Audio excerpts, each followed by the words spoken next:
All right. Good morning for Break the Cage on this Saturday, September. I'm a couple months off, right? September 20th, right? Is it the 20th? It is the 20th. First day of autumn is just a few days away. Like, I think Monday is the official day. And you wouldn't know it here in Phoenix. It's still going to be 100 today, I think the forecast said. But hey, that's what the desert gives you. I got a nice reprieve from the heat, spending 6 weeks up in Alberta, and it was beautiful. I'm heading back there next week to speak at a conference, so that'll be a lot of fun. So let's talk about Break the Cage today. There's lots of stories to do with this, and they'll be interesting as they unfold. The case of the Russian dolls. So that's how I titled this hangout, the case of the Russian dolls. Now, I don't know who's familiar with Russian dolls.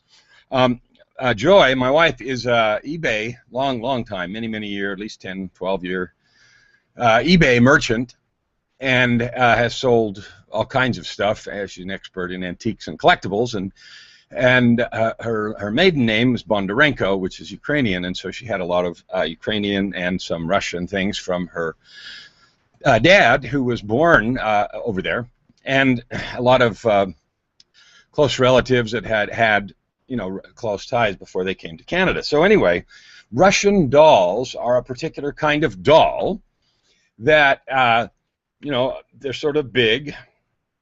They're lots of round, kind of like that. In a shape like that, look like a grapefruit, kind of with an orange. They look a little bit like a snowman, kind of, but they have more features, obviously, and they're a lot more colorful, very more, attractive in terms of color. And a lot of times they have aprons on them, but that isn't any of the point. The point is Russian dolls have a special feature, and that is they open. Okay. And immediately when you open a doll, they have hinges usually, or they don't have hinges. They come apart, so they open. And they're hollow. And so inside of a Russian doll, what you find is another Russian doll that is exactly the same shape, exactly the same color scheme, with the same eyes, ears, mouth, nose, apron, dress, clothes, whatever. So it looks like exactly the same doll, only it's slightly smaller. Now, I think you can probably guess where this is going. That one is also hollow, and you can open that one, and inside is a smaller doll, and that one is also hollow, and you can keep opening them one after the other until the one deepest inside is only perhaps this tall, and it gets to be a limit of where you can actually paint all that stuff on it. And I suppose with modern technology and microscopes and head-mounted magnifiers and everything, you could probably make them exceedingly small. But anyway, the point of the Russian doll is that they're stacked, nested. They call them nested dolls sometimes. So they have 3, 4, 5, 6, 7, depends on how big the first one is and how ambitious the creator was, and how small they wanted to carve them. And they're usually made out of wood. They're usually painted brightly, and they look nice, and the key feature, of course, is the nested nature of the dolls inside each other. So the case of the Russian dolls was the name of this hangout today, and I said my first question was, of course, what do Russian dolls have to do with Break the Cage, or personal reinvention? And I suspect that anyone that read it might have thought a little or a lot about it and wondered what that had to do with it. And you may or may not have guessed the answer, but here's the thing. When we want to break the cage, we focus usually on a particular behavior or a particular habit or a particular circumstance. So let's pick let's pick a real obvious one. Health. So let's say you're not in good shape. I'm going to pick the time in my life when I was 100 pounds overweight, 90. So I was way overweight. I had allowed focus on my career and trying to, spend extra time at the office and get promotions and all that kind of stuff to overwhelm my care and attention paid to my physical health. Now, that's obviously not a good outcome because you can't be as healthy and you can't do as much. I was much younger at the time, in my 30s, so it didn't really slow me down as much as it would have, for example, now if I was 80 pounds overweight. I think it was like 83 or 84 pounds overweight. So I was close enough to 100 that it felt like 100, right? So I thought, I got to change this.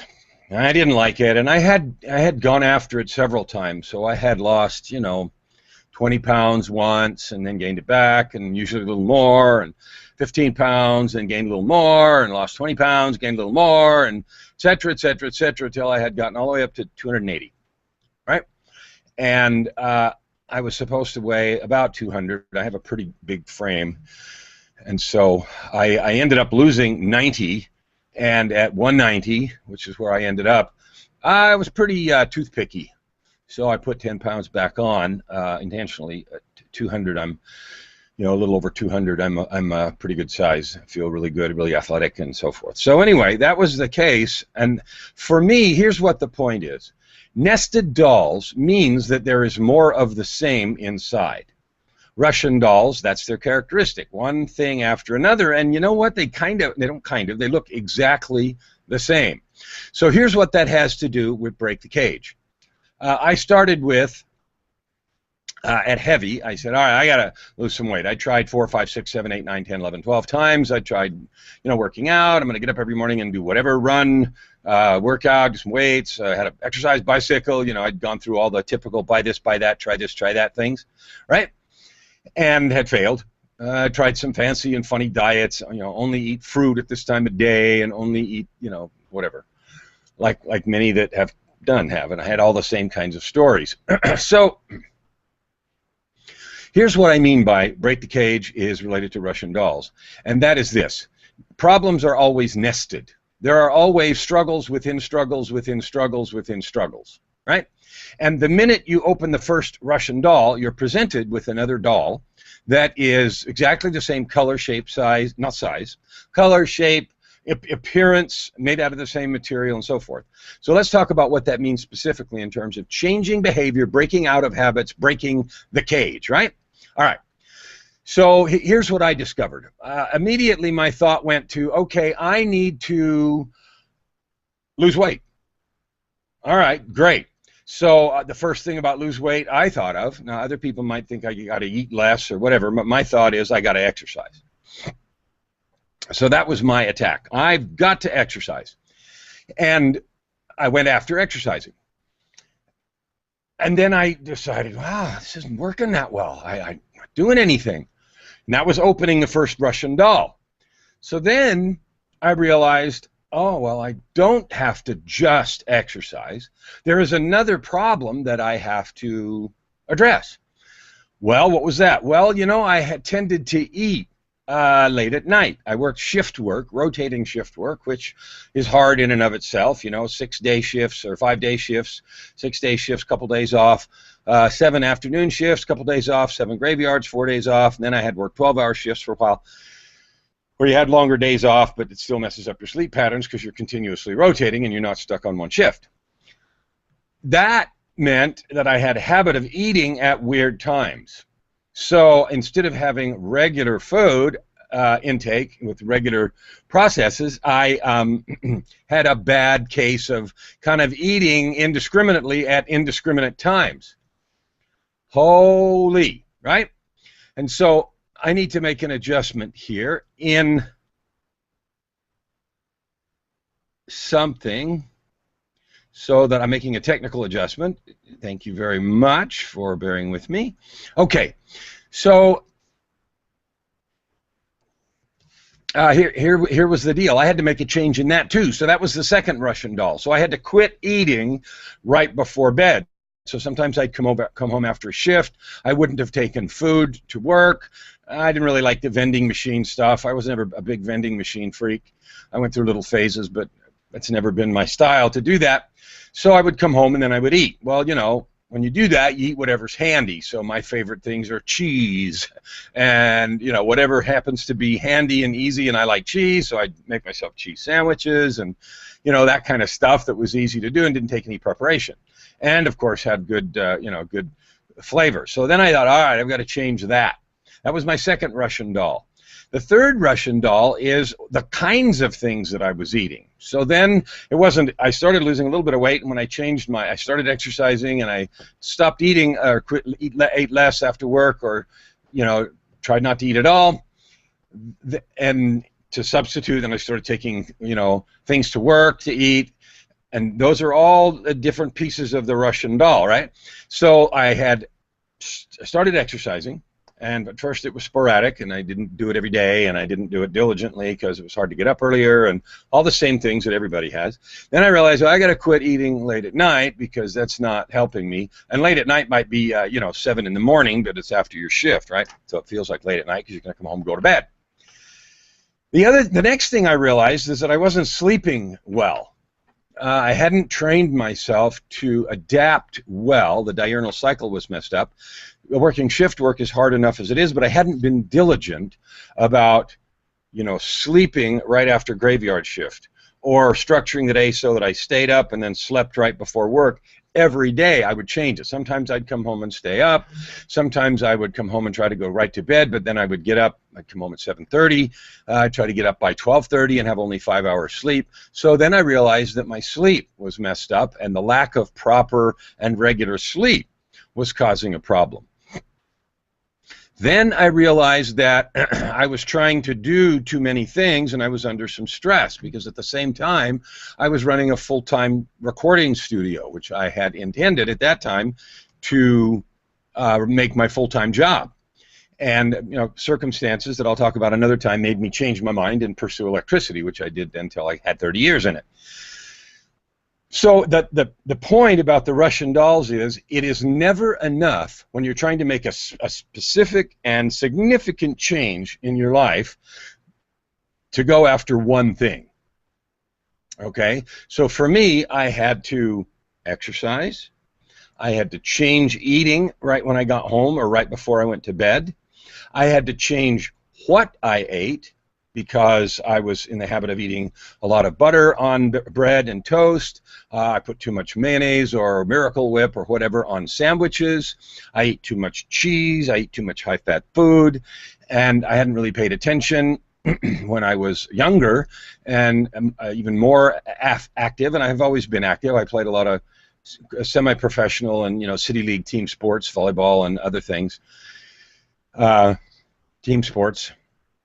And so that had, made it so it didn't really matter. And then when I started pursuing a career and spending more time there, of course, the pounds started to pack on. So I had 5 or 6 things to change. Okay, one of them was exercise. One was when I was eating. 3 was what I was eating. 4 was my sleep. And 5 was to figure out the stress factors about working 2 jobs and the decision about how to, grow the studio. And the job that I had at the time was working for an electric company, so I was working for an electric company, but the job was fairly routine. I mean, what happened every day at the job was not routine at all, but you always went to work. Since it was shift work, it was exactly 8 hours. You had to show up and do the same set of 20 or 30 activities, sometimes more this and that, but it was predictable in that way. And then I had been spending more time at work, extra time, of course, because I was trying to get off of shift work, get to a day job, and do some things that I wanted to do more. So all of those things, and I could go on. There's more about nutrition. I'm going to make another technical adjustment here, if you don't mind, for a sec. More about nutrition and other things that I needed to pay attention to. And eventually I ended up with about 6 or 7 changes, some of them really big, like getting up earlier to exercise, some of them really small, like adjusting portion sizes a little bit more.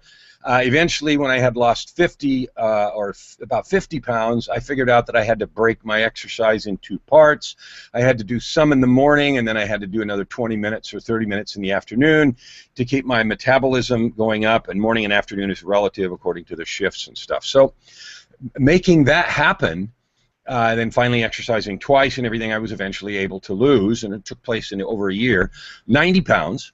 And after I got on the habit of doing the things I needed to do, then it was, it came off, and it came off well, and it came off in a good way because I was exercising, so I got beefy and buff and all that good stuff. And then I ended up too skinny, And so I thought, all right, I got to put a little back on because my bones are poking out. And one of the things that I was doing really heavily was martial arts, and I was not solid enough in the ring when we did sparring stuff. So I had to put 10 pounds back on. Anyway, the point about Russian dolls is simply this. When you want to make a big change, you have to figure out all of the parts to the problem. You have to figure out all of the things. Now, I don't mean you have to spend, so here's one of the dangers. One of the dangers is, all right, fine, I'm going to make this change, and I'm going to spend 6 months now researching all of the possible tentacles of this problem so that I can be completely tuned up when I start. That's stupid. Okay, all that is a gateway to procrastination. It's a gateway to not succeeding, and it's a gateway to giving up, right? Because then you get bored, you give up, and you say whatever, and then when you're finally ready, it's like, well, are you sure there's not one more thing to look up? Because, of course, change is hard by nature. So we have something that Eben Pagan calls habit gravity, which I like that little phrase, habit gravity, which is the pull associated with the neurochemistry or the neural pathways in the brain that we have made our preferred walk through the woods. I use that analogy all the time. I'm walking through the woods a certain way, and I wear a path there. And our natural response is the path that we have worn to a particular set of stimulus. So my coming home from work, my natural response was to get in the fridge and eat whatever was handy because I was hungry because I didn't take food to work. It happened to then be before I went to sleep, and I've already told the rest of the story. So that was my natural response. One of the beautiful things about the brain that has come to light in the last 20 years is neuroplasticity, which means the brain can be rewired. So any habit that you have, your chemistry and your walk through the woods, your neural pathway can be rewired. Okay? Now here's what I mean by the Russian dolls. It is faster to rewire the path or to rewire your brain or to wear a new path through the woods when you address multiple causes or multiple aspects of a problem. So it became faster for me to rewire my habits and lose weight when I addressed it from 5 or 6 different angles. And in fact, one angle alone wasn't really producing results. And when I added the second one, they were slow. And when I added the third one, they got faster. And when I added the fourth one, they got faster. And so the case of the Russian doll simply means as you attack a problem, whether it's health, weight, like mine was, or whether it's financial, making more money, or whether it's in a relationship, you will have the same situation. So let's do one more example fast. Let's say money is the issue and you want to make more money. So one of them is to look at your spending habits. Okay, wow, I'm spending every cent that I earn as fast as I get it. In fact, I like weight. You know, you lose 10 pounds, gain 15. Lose 15 pounds, gain 20. Lose 20 pounds, gain 25, right? That's how a lot of weight loss goes. So, okay, I'm going to discipline my spending. Okay, I've been disciplined for a month. Wow, I'm patting myself on the back. I'm going to go on a spending spree and buy a new TV or a new handbag or a new set of clothes or whatever, right? And you spend more money than you saved as a reward for saving money, right? Not effective. So spending money, but it's just one of the pieces. So if you address the spending money, that will produce some results for you, right? If you spend less, you'll have a little bit more. But it would be really easy to inadvertently spend that on more expensive food, and maybe you've been buying cut-rate brands, and you go, now I can afford the better brands. So you end up spending more money anyway, even though it's not on the same things. And the reason is maybe there's a second tentacle. The tentacle is you have become comfortable having no money. You have become comfortable with your checking account between $0 and $50. And so you have a habit of keeping it there. You change what you're spending it on, but you still have that habit. A third tentacle is maybe there's some programming that you have from your money story, and that's a whole different broadcast. Your money story is what you grew up with and the stories you were told and how you relate to money, and the one gal that I've seen given a thing calls it a money monster and a money honey. That's a cool way to think about it, and she has a whole program on that. That's kind of fun. So then there's another one. I spend every cent I earn, doesn't matter on what. Well, I'm not going to do that anymore, so then I buy more expensive things. So I'm going to address, maybe I really don't need to do that if I actually want to keep money. Maybe I have a problem with my money story. Maybe I'm just undisciplined and I'm really impulsive. So there's impulse, there's money story, there's level of brand that you buy, because now maybe I can pack it up, or I just buy stuff because it's there and whatever. And maybe you have a good deal phobia. I'm going to miss this good deal, so I'll buy it whether I need it or not. And there you have stuff you've never worn or used with the tag still on in your closet or cupboard, right? So all of those, again, could be Russian dolls. They could be problems within problems.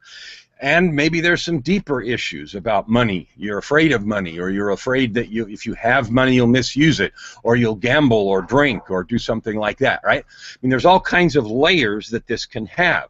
The point of today's broadcast is in breaking the cage, unraveling those layers will help you rewire the neural pathways faster. Okay? Addressing multiple causes will help you do that. And so you need to think about that as you do it. Now, let's address the delay piece, which says, all right, I'm going to get prepared for 6 months for this grand change that I'm going to make in my life. Yippee. No. Start with the obvious one. Okay? Start today, start now. Results on a rampage, which is another one of my slogans, means that you start now, you start where you are, you start with what you have. Start where you are, start now, start with what you have. Okay, the additional things will reveal themselves. So I'll go back to my weight. I started exercising. I wasn't really having a lot of results in a couple weeks, and I thought I should be losing something in a couple weeks. Gone. So I thought, all right, let's think about this for a sec. Well, you know, I do eat. It becomes kind of obvious. All right, let's throw that in the mix. I've got one under my belt. I can add another one. And when you add them sequentially, they become easier. So start now, start where you are, start with what you have. Write that down. Start now, start where you are, start with what you have. Okay, somebody wrote to me the other day in a message, a prospect thinking about becoming a client, and I hear this all the time. Well, I don't know where to start. I don't know where to start. I hear it in Breaking the Cage. I hear it in my Speed to Profit marketing program. And oh, by the way, if you need help breaking the cage, if you have habits, attitudes, feelings, physical things, or money things that are in your way, that are blocking you from getting into your groove, getting into your full and powerful life, maximizing your gifts and talents, go to breakthecagenow.com. Go to breakthecagenow.com. Let me help you. I am an expert at this. Okay, I have learned not only the physical things, I have learned how to make money, I have made millions, I have done all of these things, and I have become a world-class expert. I have systems and programs that will help you accomplish anything you want. Okay, that's why I use the Execution Mentor as one of my handles. BreakTheCageNow.com, go there. All right. So number 2 for today was Break the Cage Now is a process, not an event. Sometimes we get in the feeling that, all right, I'm going to do this. Well, if you think about making money is like growing a garden. You have to plant it, you have to water it, you have to weed it. You know what I'm saying? You have to do the things required to make it grow, and it is a process, not an event. Getting skills to get a better job is a process, not an event. Losing weight is a process, not an event. Fixing a relationship is a process, not an event. Getting over a negative attitude, getting over the procrastination is a process, not an event. Getting over blaming everybody else for your circumstances is a process, not an event. It goes back to start now, start where you are, start with what you have. Now back to my little story. I hear all the time, I don't know where to start. Look, you only have one choice. Start where you are. You have to. If you pretend you're starting somewhere else, you're dead, because the foundation required to be in that place you're pretending isn't under you. So you have to simply be honest and start where you are. Where am I now is one of the fundamental questions. Next is, how did I get here? And the third is, how come I'm not moving toward the direction I want to go? Okay? So those are a little tiny piece of the results equation, which is the equation that I've developed to accomplish anything you want. Okay, so breakthecagenow.com is the way to get connected with a process that absolutely will get you anything you'd like to have if you are willing to engage. So breaking the cage or making big changes is a process, not an event, and you have to deal with many of the Russian dolls. Now, you may not have to get into layer 7 to get the result you want. If you can deal with the 3 or 4 big ones, you can usually make your way to the goal. Now, depending on what the last 3 are, if there happen to be 7, You know, they may sabotage you, and you may need to dig deep, sometimes with deep-seated habits or attitudes or things, you know, stories like particularly about money that you learned in childhood. If your childhood story was it was always broke and there was never enough, and you heard we can't afford this every time, you know, that may take a little work, and that may be the smallest little doll in the middle, but it's got power, so you have to address it all the way in. But many times, like losing weight, I'm sure that I lost 90 pounds without addressing every possible angle of nutrition, exercise, and perfection in that. But you know what? I got it done. I got it done. So I didn't have to address every one, and I've kept it off now for 25 years. Or 20 years. I guess it was late 30s, it's late 50s now, so 20 years. Okay? So you can do this. And if you need some help, and everybody does, I enlisted help at the time. I didn't do it by myself. BreakTheCageNow.com. All right, number 3. So number 3 is the most important. Learn how to architect and implement your process. Now, architect sounds like a big, slow process. Like we're going to draw a long set of blueprints. And we're going to take a long time to figure this out, like the Ents in Lord of the Rings. We're not going to do that, okay? We're going to do it quick, we're going to do it fast, and we're going to start where we are. Okay? Now, you must start where you are, because if you don't, you're dead. So you start where you are, but architecting only has to go out one day, maybe an hour. Sometimes I have worked with people that have addiction issues, sometimes very severe addiction issues, like heavy-duty narcotics or heroin or other kinds of things like that. Those people have to think in terms of hours. So you architect your next hour and your next day. If you're losing weight, you can probably afford to go out a few days. If you're thinking about changing your skills to get a job, you can go out a month. If you're thinking about changing your habits that have made you unemployable, okay, so let me give you an example. I hired a fellow that had been let go from a number of jobs, and it was not from his education. He had a master's degree. It was not from his knowledge.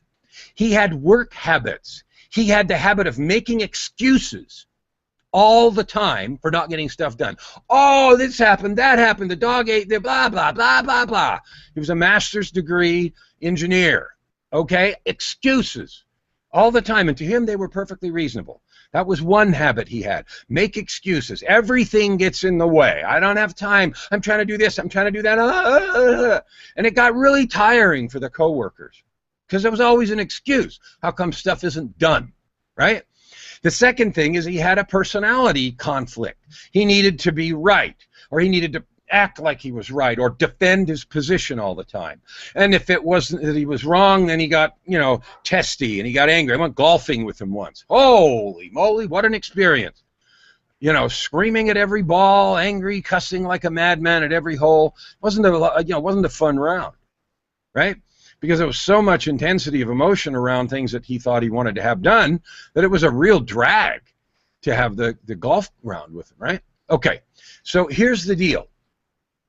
You have to architect. The architecting can be just enough to get the habit change started. Okay, he needed to stop making excuses for what he wasn't getting done and simply own it. I didn't, and here's when I will get it done. Not I didn't, so what, but I didn't, and I'll get it done by 2 days. I need this. I let this get in the way, and I shouldn't. That's taking ownership. Well, I couldn't because blah blah blah. That was not taking ownership, right? All right, so that was, and I'm not going to pick on that particular individual. There was a lot to do, and it was deep-seated, and it was long-standing, and it had to do with his own insecurity and everything else. And so that was several Russian dolls deep, right? All right. So how to architect your process? You have to pick, let's say, one thing that you want to do different. Okay? I want to be completely reliable when someone gives me an assignment at work. Could have been his. And he could have said, all right, the first thing you do is say, what does that look like? Well, if you can't write it down and you can't figure it out yourself, ask someone. So you go to your boss and you say, you know what, I realize that I'm making excuses a lot and I don't complete my tasks when I'm supposed to. So what would it look like if I were reliable? And he probably could have done it himself, but if he had asked me, I would have said, look, dude, it looks like you either get things done when they're assigned, If you get into the task and you see that it's difficult and you might not make it, or you find out that you don't have a resource, you don't hide that and you don't pretend. You instantly come back and say, you know, I've started this, and it appears that I need this resource. Is that possible? Can I have that? How can I get that? What do I need to do to have that resource? And then we have a discussion about, one, whether or not it's necessary, and two, if he does, whether or not we can get it. And if he can't, what is a workaround? But that happens the minute the barrier shows up. And the reason it happens the minute the barrier shows up is because he's committed to the deadline. And the third step would be, one would be obviously just deliver it on time. Two would be, if there's a barrier, immediately identify it and work immediately with whoever could possibly help you remove it to get it out of the way. And three, if it becomes obvious you're not going to make it, you immediately come way before the deadline and you say, look, it appears this is going to take me longer, so I'm not going to have it done, but I will have it done one day later. Well, okay. Then you have a conversation about whether or not there's a deadline in the legislature or some other huge issue that causes that the problem, and then you have a discussion about resources. Well, you know, I can have him help you for a day. Would that fix it? Oh, well, yeah, it will. If somebody can do this little research piece, then yeah, I can get it done on time. Great. Call them in, change their assignment, help him for a day, it'll be done. Okay, so that's how you get it done without drama, without panic, without, you know, and keeping people informed. So that would be it. And he could start immediately. So the first thing you do is pick the thing you want to change. The second thing you want to do is describe exactly what it looks like in great detail so that you can see that happening.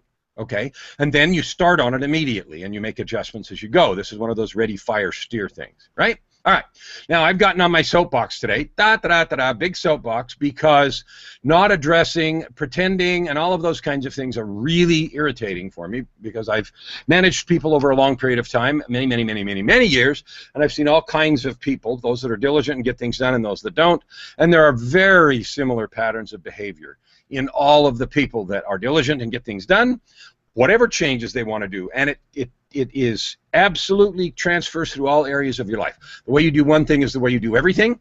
And so a person that acts that way at work, acts that way at home, they can't fix their relationship, they can't make more money, they can't do any of the things, because all of the behavior patterns transfer, right? So of course this particular individual, yeah, let's say relationships with him were a struggle, shall we say? Okay, so it was really evident that the behavior patterns were the same. All right. That's the end of my Russian doll story. That's what Russian dolls have to do with this. Let's recap. You have to come at things from several angles, and you have to add them as they go, and they will reveal themselves. You start today, you start where you are, and you start with what you have. Making changes, particularly big changes, is a process. Architecting and implementing is simple. Figure out exactly what you want to change, exactly what it will look like when it is different. What will be different? What will I feel different? What will I do different? What will the results look like? I have a clear picture. If you need help doing that, again, use a coach.